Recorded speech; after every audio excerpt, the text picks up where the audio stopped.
east of Mandeville Canyon. But this এটি loss অ্যাঞ্জেলসের Pacific প্যালিসেডসের দৃশ্য। বাতাসের গতি আর আগুনের তীব্রতা এতটাই যে সরে যেতে বাধ্য হচ্ছে খোদ দমকল কর্মীদেরই। ফলে নিচে থাকা দমকল কর্মীদের হেলিকপ্টারে করে নিরাপদ স্থানে নেওয়া হয়। and I think there may have been a pause at one point. Los অ্যাঞ্জেলসে সক্রিয় 6টি দাবানলের মধ্যে অন্যতম প্যালিসেডস। সেখানকার সরকারের সবশেষ তথ্যে জানা গেছে 21,000 অধিক হেক্টর এলাকা নিয়ে সক্রিয় এই সর্বগ্রাসী দাবানল। গত মঙ্গলবার থেকে নিয়ন্ত্রণ আনা গেছে মাত্র 8%। দ্বিতীয় অবস্থানে থাকা ইটনে 13,500 হেক্টর এলাকা নিয়ে জ্বলছে, সেখানে মাত্র 3% আগুন বাগে এসেছে।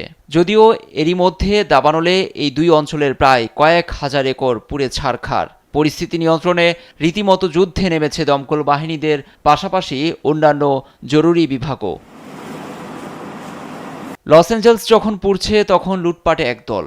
এ অবস্থায় রাতে কারফিউ জারির কথা জানান পুলিশ প্রধান জিম ম্যাকডোনাল্ড। লস অ্যাঞ্জেলেসের যেসব এলাকায় লোকজনকে সরিয়ে নেওয়া হচ্ছে সেখানে কারফিউ থাকবে। সন্ধ্যা 6টা থেকে সকাল 6টা পর্যন্ত এই কারফিউ চলবে।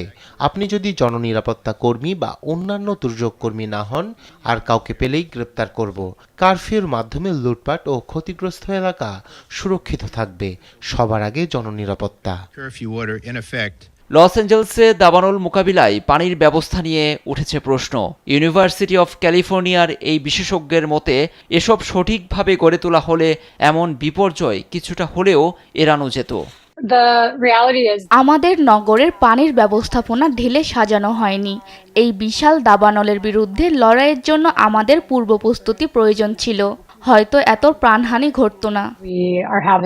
তবে এমন দাবানল দুনিয়ার কোনো অগ্নি নির্বাপন ব্যবস্থা নিয়ন্ত্রণ আনতে পারত না। এ ধরনের জন্য আগাম ব্যবস্থা খুব একটা কাজে দেবে বলে মনে করেন না লস অ্যাঞ্জেলসের পানি বিশেষজ্ঞ গ্রেথ পিয়ার্স। লুৎফর কবির, নিউজ ডেস্ক, দেশ টিভি।